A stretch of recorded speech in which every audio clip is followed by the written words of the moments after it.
Hello everyone, welcome to my channel JAIIB and CAIIB made simple. तो दोस्तों, आज के इस वीडियो लेसन में हम लोग अपने बीएफएम के मॉड्यूल डी का यूनिट नंबर 27 का एमसीक्यू डिस्कस करेंगे, जो कि बेस्ड है इंटरेस्ट रेट रिस्क मैनेजमेंट से। काफ़ी ज़्यादा लेंदी टॉपिक है, तो फ्रेंड्स इससे बहुत ज़्यादा एमसीक्यूज बन सकते हैं डिफरेंट टाइप्स के। तो आइए हम लोग वैराइटीज़ ऑफ क्वेश्चन को डिस्कस करते हैं। सबसे पहले सबसे सिंपलेस्ट क्वेश्चन कि interest rate risk is a type of credit risk, market risk, operational risk और ऑल द अबव। तो साफ साफ पता है आपको कि इंटरेस्ट रेट रिस्क जो है एक तरह का मार्केट रिस्क होता है। क्वेश्चन नंबर 2 है change in interest rate will not affect. Option है net interest income, other income, staff expense. तो इंटरेस्ट रेट यदि चेंज होगा तो किसे अफेक्ट नहीं करेगा। तो ऑप्शन ए कर रहा है ओनली 1 एंड 2, ऑप्शन बी कर रहा है ओनली 1 एंड 3, सी कर रहा है ओनली 2 एंड 3, डी कर रहा है 1, 2 एंड 3। तो दोस्तों करेक्ट आंसर है इसका ऑप्शन नंबर सी। आपके बुक में साफ साफ लिखा हुआ है कि यदि इंटरेस्ट रेट आपका चेंज हो रहा है तो वो बैंक के अर्निंग को अफेक्ट करेगा। कैसे? तो उसका नेट इंटरेस्ट इनकम अफेक्ट कर देता है, और दूसरा अदर इंटरेस्ट सेंसिटिव इनकम को भी के भी लेवल को अफेक्ट करता है। इसीलिए हमारा ऑप्शन नंबर 1 तो सही है, लेकिन जो अदर इनकम और स्टाफ एक्सपेंस है उसको अफेक्ट नहीं करता है हमारा चेंज इन इंटरेस्ट रेट। आइए क्वेश्चन नंबर 3 देखते हैं। Therefore, rising interest rate increases the discount rate on those cash flow and thus decreases the market value of asset or liability, increases the market value of asset and liability. No impact is caused, none of the above. तो दोस्तों आपसे ये कहा गया है कि जो हमारा इंटरेस्ट रेट बढ़ता है तो वो डिस्काउंट रेट को क्या करा देता है, बढ़ा देता है उस कैश फ्लो पे। ठीक है, अब देखिए बुक का साफ साफ स्टेटमेंट है, इसका करेक्ट आंसर है decreases the market value of asset और लायबिलिटी। देखिए बुक में साफ साफ लिखा हुआ है कि जो राइजिंग इंटरेस्ट रेट होता है वो हमारे डिस्काउंट रेट को बढ़ा देता है उस कैश फ्लो पे, और मार्केट वैल्यू ऑफ उस एसेट और लायबिलिटी को क्या करता है, घटा देता है। यदि इंटरेस्ट रेट बढ़ेगा तो हमारा एसेट और लायबिलिटी का मार्केट वैल्यू घटेगा। नेक्स्ट क्वेश्चन है market value of asset and liability is equal to. Option A present value plus future cash value from asset and liability, B present value minus future cash value from asset and liability, C present value. आपके सामने देख सकते हैं 4 options हैं। तो दोस्तों इस question का correct answer option number A. तो मार्केट वैल्यू किसी एसेट और लायबिलिटी का होता है equal to present value of current and future cash flow from that asset and liability. ठीक है, तो ऑप्शन ए करेक्ट आंसर है। 5वां नंबर क्वेश्चन है the rising interest rate A increases the discount rate on the future cash flow. Second, decreases the market value of that asset or liability. C increases the market value of that asset or liability. और दोस्तों आपके सामने जो options है 1 and 2 are correct, 1 and 3 are correct, 2 and 3 are correct, 2 and 4 are correct. इस question का correct answer है 1 and 2 are correct. तो हमारा जो इंटरेस्ट रेट बढ़ेगा तो फ्यूचर कैश फ्लो का डिस्काउंट रेट बढ़ेगा और मार्केट वैल्यू का किसी एसेट और लायबिलिटी का मार्केट वैल्यू घटेगा। ये हम लोगों ने ऊपर भी देखा है दोस्तों। यहाँ पे आप लोग देख सकते हैं कि rising interest rate increases the discount rate on those cash flow and decreases the market value of the asset and liability. तो ये सब बुक का लाइन एंड की वर्ड्स है जो कि मैं आपके सामने एमसीक्यू के फॉर्म में ला रहा हूँ। तो एक तरह से आपका रिवीजन भी हो रहा है दोस्तों। आइए क्वेश्चन नंबर 6 को देखते हैं। Falling interest rate decrease the discount rate on this cash flow and thus increase the market value of asset and liability, decrease the market value of asset and liability, no impact none of the above. तो दोस्तों अभी आपने क्या देखा ऊपर कि interest rate यदि बढ़ता है तो एसेट और लायबिलिटी का मार्केट वैल्यू घटता है। अब इंटरेस्ट रेट यदि घटेगा तो ऑब्वियस सी बात है market value of asset and liability बढ़ेगा। तो ऑप्शन ए करेक्ट आंसर होगा। ठीक है, तो यहाँ पे साफ साफ लिखा हुआ है falling interest rate increase the market value of asset and liability. तो ये सब की वर्ड्स है, आपके बुक पढ़ेंगे तो की वर्ड्स को आपको अंडरलाइन करना है यहाँ पे, और इसी से क्वेश्चन बनते हैं दोस्तों। और इसी कारण बीएफएम का काफ़ी टफ लगता है हमें, क्योंकि हम लोग ये की वर्ड्स को स्किप करते हैं। आइए नेक्स्ट क्वेश्चन को देखते हैं। Change in interest rate can affect bank with regard to change in. तो इंटरेस्ट रेट में जो चेंज आता है वो बैंक को अफेक्ट करता है किस रूप में। तो ऑप्शन कर रहा है change in market value of asset and liability and of balance sheet item ultimately impacting the value of net worth। B का रहा है net interest income due to the mismatching in repricing terms of asset and liability. C का रहा है capital asset ratio due to change in net margin, और D का रहा है all of the above option. तो दोस्तों करेक्ट आंसर इसका डी। ये सभी के सभी हमारे चेंजेस होते हैं जो कि किसके कारण होते हैं, इंटरेस्ट रेट के चेंज के कारण। नेक्स्ट क्वेश्चन है the risk that arise from holding asset and liability with different principal amount of different maturity date और repricing date, thereby creating exposure to unexpected changes in the level of market risk is called. तो देखिए हम लोग asset और liability को hold कर रहे हैं जिसका प्रिंसिपल अमाउंट अलग है, डिफरेंट मैच्योरिटी डेट अलग है। तो दोस्तों क्वेश्चन में ये पूछा गया है कि ऐसे रिस्क को क्या कहते हैं, basis risk, mismatch risk, liquidity risk या यील्ड कर्व रिस्क। तो दोस्तों ऐसे रिस्क को हम लोग मिसमैच रिस्क या गैप रिस्क कहते हैं जब हमारा प्रिंसिपल अमाउंट अलग हो, डिफरेंट मैच्योरिटी का हो। देखिए यहाँ लिखा हुआ है holding asset and liability with different principal amount, maturity date और रिप्राइजिंग डेट। ठीक है, नेक्स्ट क्वेश्चन है, which of the following is not a mismatch risk? Holding asset and liability with different maturity date and amount, B adverse movement in interest rate, C when liability is reprice on a maturity date and this cause variation in interest rate, D all the above. तो दोस्तों इस question का correct answer है option number B. ठीक है, option A हमारा mismatch risk का part है, ऑप्शन सी भी हमारा मिसमैच रिस्क का पार्ट है, लेकिन जो ऑप्शन बी कर रहा है कि adverse movement in interest rate, तो ये हमारा मिसमैच रिस्क के अंदर नहीं आता है। ठीक है, आइए क्वेश्चन नंबर 10 को देखते हैं। एक बैंक 100 करोड़ लायबिलिटी को होल्ड कर रहा है 9% ऑफ 1 ईयर मैच्योरिटी पे, उसके थ्रू फंड क्या कर रहा है, 100 करोड़ को फंड कर रहा है 10% के with 2 year maturity. Over the first year the bank is getting profit split of 1% amounting to 1 crore. However, its profit for second year are not certain. If interest rate remain unchanged, the profit will continue to be the same. However, since the liability are for 1 year and need to be rolled out for second year, they may be expected to. तो दोस्तों इस question का correct answer है interest rate risk. ठीक है, ये book का wording है, आप बुक पढ़िएगा तो यही चीज़ लिखा हुआ है एग्जैक्टली। तो सब समझ जाइए कि ऐसा टर्म रहे तो इस केस में हमारा कौन सा रिस्क है, इंटरेस्ट रेट रिस्क है। क्वेश्चन नंबर 11 है, डैश और dash gap occur when the asset exceed liability, this means that a dash in the market interest rate could cause a dash in the net interest income।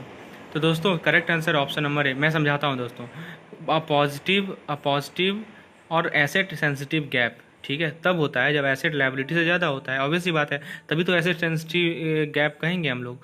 और इसका मतलब ये हुआ कि market interest rate यदि घटेगा तो उसके कारण क्या होगा, नेट इंटरेस्ट इनकम भी क्या होगा, घटेगा। तो ऑप्शन ही हमारा करेक्ट आंसर है। नेक्स्ट क्वेश्चन है, अब देखिए यहाँ पे साफ लिखा हुआ है कि एसेट का रिप्राइजिंग जो है ज़्यादा है, तो इसीलिए बैंक को कहते हैं एसेट सेंसिटिव।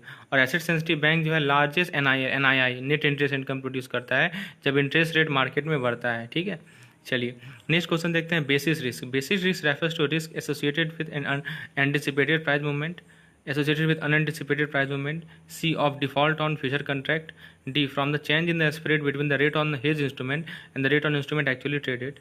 तो दोस्तों ऑप्शन डी करेक्ट है, बेसिस रिस्क के बारे में करेक्ट इन्फॉर्मेशन है। 13 नंबर क्वेश्चन है, what is basis risk? Risk that interest rate of different asset and liability may change in different magnitude is called basis risk. Risk related to basis on which loan is sanction, risk related to yield curve, और D none of the above. तो दोस्तों correct answer इसका option है कि यदि मान लीजिए कि बहुत सारे एसेट और लायबिलिटी है, सभी का इंटरेस्ट रेट जो है अलग अलग मैग्नीट्यूड में चेंज हो रहा है, तो उसे हम लोग बेसिस रिस्क कहते हैं। ठीक है, नेक्स्ट क्वेश्चन है, एक फ्लोटिंग रेट डिपॉजिट है जो कि बैंक रेज कर रही है, वो लिंक है 182 डेज ट्रेजरी बिल रेट से। The floating rate on loan is link to 364 day treasury bill rate. The interest rate raises in both but not equally. तो इस केस में बैंक किस रिस्क से एक्सपोज है? तो दोस्तों इस क्वेश्चन का करेक्ट आंसर है यील्ड कर्व रिस्क। देखिए मान लीजिए कि पीरियड ऑफ मैच्योरिटी अलग है और रेट ऑफ इंटरेस्ट सेम है या नहीं लिखा गया है, तो वो एम्बेडेड ऑप्शन रिस्क होगा। लेकिन यदि रेट ऑफ इंटरेस्ट और पीरियड ऑफ मैच्योरिटी दोनों अलग है तो यील्ड कर्व रिस्क होगा। जैसा कि आप इस क्वेश्चन में देख सकते हैं कि जो पीरियड ऑफ मैच्योरिटी है वो तो अलग अलग है, 182 दिन है एक के लिए और दूसरे के लिए 364 दिन है। और दूसरा चीज़ आप देख सकते हैं कि जो इंटरेस्ट रेट है वो भी इक्वल नहीं है। तो जब इंटरेस्ट रेट इक्वल नहीं हो तो यील्ड कर्व रिस्क होता है। ठीक है, और जब मान लीजिए कि पीरियड ऑफ मैच्योरिटी अलग हो लेकिन इंटरेस्ट रेट सेम हो तो वो हमारा एम्बेडेड ऑप्शन रिस्क होता है। तो ये सब कुछ टेक्निक है जिसके थ्रू आप डिफ्रेंशिएट कर सकते हैं कि ये कौन सा रिस्क का टाइप है, और इस पे क्वेश्चन बहुत सारे पूछे जाते हैं। नेक्स्ट क्वेश्चन है, which of the following is a part of interest rate? Option A mismatch और gap risk, 2 embedded basis risk, embedded option risk, yield curve risk, funding risk. Option A कर रहा है 1, 3 and 5, बी कर रहा है 2, 4 and 5, सी कर रहा है 2 and 5, 2 to 5, डी कर रहा है 1 to 4। तो दोस्तों इस क्वेश्चन का करेक्ट आंसर है 1 to 4। तो इंटरेस्ट रेट रिस्क को क्लासिफाई किया गया मिसमैच रिस्क में, बेसिस रिस्क में, नेट इंटरेस्ट पोजीशन रिस्क में, embedded option risk, yield curve risk, price risk, ये सभी आते हैं। क्वेश्चन नंबर 16 में कहा गया है कि एक बैंक ब्रांच है, उसने सैंक्शन किया है एक टर्म लोन को 10 लाख का 7 साल के लिए, 3% interest plus base rate of the bank. Funding is done from deposit of 3 year at 7% interest. There is no restriction for prepayment of loan and withdrawal of deposit from customer. The transaction is exposed to what type of risk? तो देखिए question तो समझ गए होंगे आप। तो इस question का करेक्ट आंसर है एम्बेडेड रिस्क। तो देखिए जब भी मान लीजिए कि नो रिस्ट्रिक्शन ऑन प्रीपेमेंट और विड्रॉल, ये लास्ट वर्ड की वर्ड है, क्या कर रहा है कि लोन का प्रीपेमेंट का कोई रिस्ट्रिक्शन नहीं है। ठीक है, तो यदि ऐसा अदरवाइज, हाँ, जब मान लीजिए कि सब कुछ डिफरेंट हो, interest rate, time period, portfolio, तो वो हमारा गैप रिस्क में आ जाएगा। लेकिन यहाँ पे लिखा है no restriction on prepayment, that's why this is embedded option risk. 17 number question है, premature closing of deposit with result in interest rate risk of type. तो जब भी प्रीमैच्योर देखिए तो आप समझ जाइए कि वो एम्बेडेड वाला ही केस है। तो ऑप्शन 1 to करेक्ट आंसर है दोस्तों, यील्ड कर्व रिस्क नहीं होगा, एम्बेडेड ऑप्शन रिस्क होगा। नेक्स्ट क्वेश्चन है, if loan are priced based on average cost of liability the bank will be expose to. तो gap risk, basis risk, embedded option risk, yield curve risk. तो ये है हमारा basis risk, ठीक है। When an asset is sold before maturity it is subjected to. तो जब किसी एसेट को उसके मैच्योरिटी से पहले बेच देंगे तो कौन सा रिस्क होगा, तो उस केस में होता है दोस्तों प्राइस रिस्क। नेक्स्ट क्वेश्चन है, yield curve risk is known as risk owing to altering of yield across maturity and its impact on NII, risk owing to wrong drawing of yield curve by bank staff. तो दोस्तों correct answer इसका option number A. The risk that interest rate of different asset or liability may change in different magnitude is called basic risk, reinvestment risk, embedded option risk, yield curve risk। तो इसे हम लोग क्या कहते हैं, तो जब इंटरेस्ट रेट अलग अलग हो, अलग अलग मैग्नीट्यूड का हो, तो इसे हम लोग कहते हैं दोस्तों basic risk.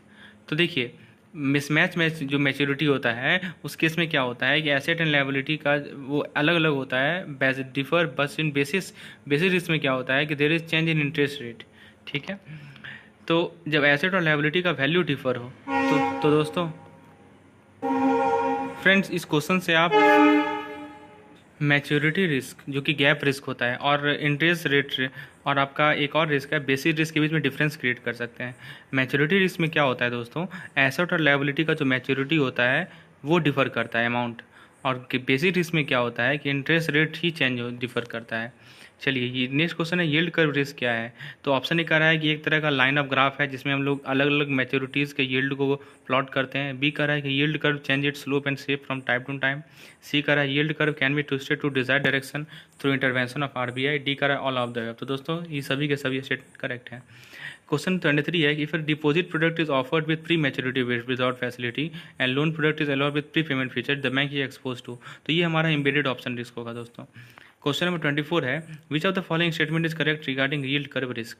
Option A, when interest rate are floating bank में price asset and liability on different instruments as the treasury bill, call money rate, MIBOR, a bank need to evaluate the movement in yield curve and impact on curve on portfolio value and income. C, if a liability is raised through 91 days treasury bill and is used to fund an asset on 64 days, it could be a yield curve risk। तो ये सभी के सभी statement हमारे correct हैं yield curve risk के regarding. Question number 25 है, change in interest rate risk affect the underlying value of bank asset liability और balance sheet OBS instrument. Select the correct option, A and B only, B and C only, A and C only, none. तो दोस्तों correct answer है इसका D यानी कि none. None इसलिए क्योंकि देखिए ये सभी के सभी को इफेक्ट करते हैं हमारे इंटरेस्ट रेट, चाहे वो एसेट हो, चाहे वो लायबिलिटी हो, चाहे वो ओबीएस हो। तो ऐसा कोई ऑप्शन ही नहीं है जिसमें ए बी सी तीनों लिखा हुआ, इसलिए नन है। ध्यान दीजिएगा ये अच्छा क्वेश्चन है। चलिए क्वेश्चन नंबर 26 को देखते हैं, gap analysis of repricing schedule is provide measurement for. तो गैप एनालिसिस जो है दोस्तों वो आपको एनआईआई का वेरिएशन के मेजरमेंट बताता है।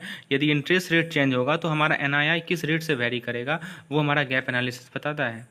नेक्स्ट नंबर क्वेश्चन है, which approach capturing movement of yield curve is considered to be assessing risk interest rate risk. तो ये हम होता है दोस्तों हमारा गैप एनालिसिस। नेक्स्ट क्वेश्चन है, to evaluate the earning exposure in a bank the interest rate sensitive liability in इस time bucket are subtracted from the corresponding interest rate sensitive asset to produce a repricing gap. Obvious सी बात है, आप क्या करते हैं कि जो इंटरेस्ट रेट सेंसिटिव लायबिलिटी है उसको आप सब्ट्रैक्ट करते हैं interest rate sensitive asset RSA minus RSL, तभी तो आपको मिलता है रीप्राइजिंग गैप। तो किस केस में मिलता है, आपके सामने चार ऑप्शन है। ऑप्शन ए कर रहा है रिप्राइजिंग शेड्यूल टेक्निक, बी कर रहा है गैप एनालिसिस, सी कर रहा है दोस्तों ड्यूरेशन मेथड, डी कर रहा है सिमुलेशन मेथड।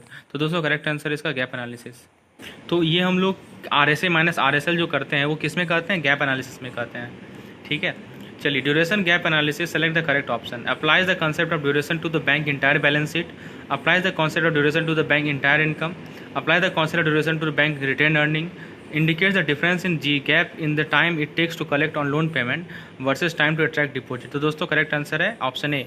ये क्या कहता है कि ड्यूरेशन के कंसेप्ट को अप्लाई करता है बैंक के इंटायर बैलेंस शीट पे। क्वेश्चन नंबर 30 है, which of the following method is considered a traditional method to quantify the risk. तो दोस्तों इंटरेस्ट रेट रिस्क को क्वांटिफाई करने का बहुत सारा तरीका है, इसमें से ट्रेडिशनल मेथड कौन सा है, सिमुलेशन, मैच्योरिटी, ड्यूरेशन, हेजिंग। तो दोस्तों मैच्योरिटी गैप मेथड जो है सबसे ट्रेडिशनल मेथड है।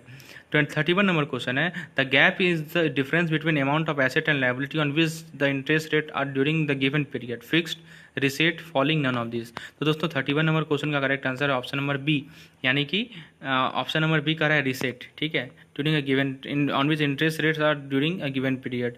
नेक्स्ट क्वेश्चन नंबर 32 है, mismatch occurs when asset and liability fall due for dash in different period. Option है mismatch, B ALM, C repricing, D none of the above. तो दोस्तों 32 नंबर question का करेक्ट आंसर है option number C, यानी कि repricing, तो mismatch तब होता है asset and liability false due for repricing in different periods. 33 number question है, the economic value of a bank can be viewed as the present value of bank expected, gross profit, gross revenue, net cash flow, none of the above. तो इसका correct answer है दोस्तों 30 number question का option number C, यानी कि net cash flow. तो किसी भी बैंक का जो इकोनॉमिक वैल्यू होता है उसको हम लोग व्यू किस रूप में कर सकते हैं, present value of bank expected, net cash flow. 34 number question है, नेगेटिव और liability sensitive gap occur when liability asset including OBS position in a given time band change, exceed, include, none of the above. ठीक है, तो दोस्तों इस question का correct answer है 34 number का ऑप्शन नंबर बी, यानी कि एक्सीड। ठीक है, नेक्स्ट क्वेश्चन है, interest rate risk can be manage by matching repricing asset with repricing liability, repricing asset, pricing of product. तो इसका करेक्ट आंसर है दोस्तों 35 नंबर का ऑप्शन नंबर ए, यानी रिप्राइजिंग लायबिलिटी। तो इंटरेस्ट रेट रिस्क को manage तब कर सकते हैं जब हम रिप्राइजिंग एसेट को रिप्राइजिंग लायबिलिटी से मैच करें। 36 नंबर क्वेश्चन है, the adverse impact on NII net interest income due to mismatches can be minimize by fixing appropriate interest rate sensitive gap within limit, tolerance limit, border limit, none of this. Correct answer है दोस्तों इसका option number B, यानी कि tolerance limit. Next question है, net interest margin means the difference between yield and advance, the difference between yield on advance and cost on deposit, the difference between cost on deposit and tax deducted at source, option D all of the above. तो दोस्तों इस question का correct answer है the difference between yield on advance and cost of deposit. Next question है, when the interest rate fall the market price of fixed bond rate falls, rises, does not change. तो जब interest rate घटेगा तो जो market price of fixed bond rate है वो बढ़ेगा। तो क्वेश्चन नंबर 39 है, जब इंटरेस्ट रेट बढ़ेगा तो फिक्स इंटरेस्ट रेट बॉन्ड का प्राइस क्या होगा, तो ये भी हमारा घटेगा। ठीक है, नेक्स्ट क्वेश्चन है, fall in interest rate will make press of price of government security. तो गवर्नमेंट सिक्योरिटी यदि इंटरेस्ट रेट घटेगा तो गवर्नमेंट सिक्योरिटी का प्राइस क्या होगा, बढ़ेगा। तो ये था हमारा 40 सेट का क्वेश्चन। तो हम लोगों ने जितने भी इंपॉर्टेंट एमसीक्यूज थे इस चैप्टर से वो कवर किए। होपफुली आपने वीडियो लेसन एंजॉय किया होगा, तो एक लाइक जरूर कर दीजिएगा, चैनल को सब्सक्राइब कीजिए और इस वीडियो को अपने दोस्तों के साथ शेयर कीजिए। धन्यवाद।